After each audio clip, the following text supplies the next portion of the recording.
چلیے آج آپ کو لے چلتے ہیں سمندر کی گہرائیوں میں ایک ایسے قدیم راز کی طرف۔ یہ کہانی ہے ایک ملاح کی اور ایک ایسے شخص کی جو زنجیروں میں جکڑا ہوا تھا۔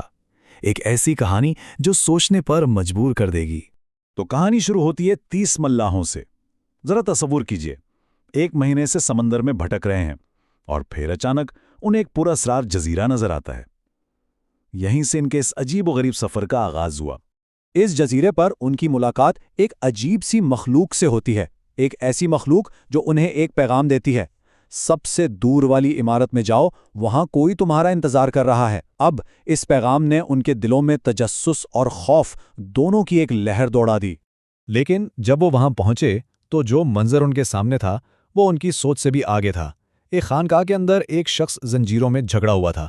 سوال یہ تھا کہ آخر یہ تھا کون اور اسے یہاں قید کیوں کیا گیا تھا؟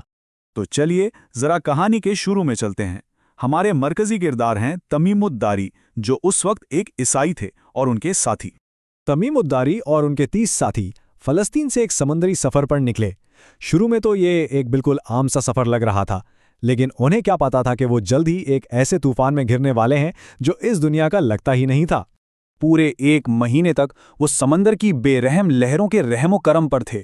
حالت اتنی خراب ہو گئی کہ ان کا کھانا بھی ختم ہو گیا اور پانی تک پینے کے قابل نہیں رہا۔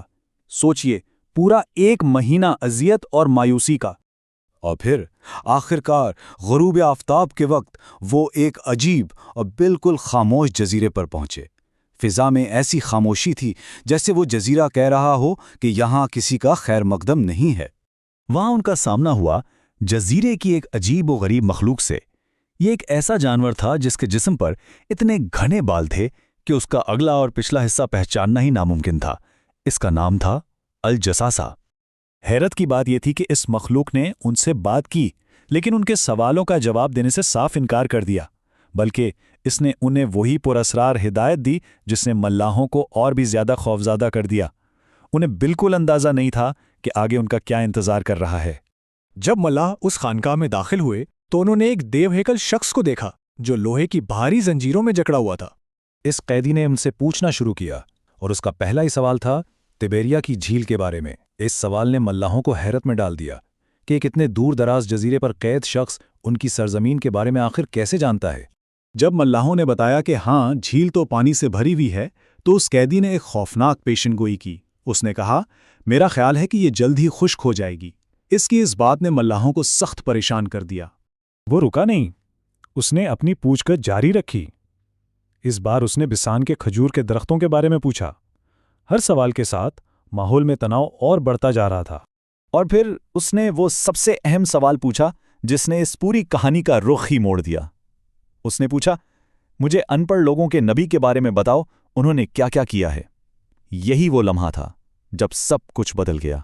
جب ملاحوں نے بتایا کہ نبی مکہ سے نکل کر یثرب یعنی مدینہ میں بس گئے ہیں اور انہوں نے اپنے آس پاس کے لوگوں پر غلبہ پا لیا ہے، تو اس خبر پر قیدی کا رد عمل بہت شدید تھا۔ اس نے اپنی زنجیروں کو اتنی شدت سے جھنجھوڑا کہ پوری کی پوری خانقاہ ہل کر رہ گئی۔ اور پھر اس قیدی نے اپنی چونکا دینے والی شناخت ظاہر کی۔ اس نے کہا، میں دجال ہوں، جھوٹا مسیح، اور مجھے جلد ہی باہر نکلنے کی اجازت مل جائے گی۔ اب کہانی کا رخ جزیرے سے مدینہ کی طرف مڑتا ہے۔ اس واقعے کے بعد تمیم الداری نے اسلام قبول کیا اور اپنا یہ ناقابل یقین واقعہ نبی کریم صلی اللہ علیہ وآلہ وسلم کو سنانے کے لیے سفر پر نکل پڑے۔ مدینہ کی ایک مسجد میں نبی محمد صلی اللہ علیہ وسلم نے لوگوں کو جمع کیا۔ انہیں ایک خاص کہانی سنانی تھی، وہی کہانی جو انہوں نے تمیم الداری سے سنی تھی۔ آپ صلی اللہ علیہ وسلم نے تمیم کی پوری کہانی لوگوں کو سنائی، ہر ایک تفصیل، اور پھر اس بات کی تصدیق کی کہ یہ کہانی دجال کے بارے میں ان کی اپنی تنبیہات سے بالکل مطابقت رکھتی ہے۔ جزیرے کا ذکر، زنجیروں میں جکڑے شخص کا اور اس کے سوالات، سب کچھ انہی اشاروں سے ملتا تھا جو وہ پہلے دے چکے تھے۔ یعنی آپ صلی اللہ علیہ وسلم نے تمیم کی کہانی کی تصدیق فرمائی، جس سے ایک ملاح کی یہ سرگزشت ایک مصدقہ پیشین گوئی بن گئی۔ انہوں نے فرمایا کہ تمیم کی یہ روایت انہیں پسند آئی کیونکہ یہ ان کی اپنی تعلیمات کی ہی تصدیق کرتی ہے۔ تو اسلامی نظریے سے دجال کی اہمیت کیا ہے اور یہ کہانی آخر اتنی اہم کیوں ہے؟ اس لیے کہ یہ انسانیت کے لیے آنے والے سب سے بڑے امتحان، سب سے بڑے فتنے کی پیشین گوئی ہے۔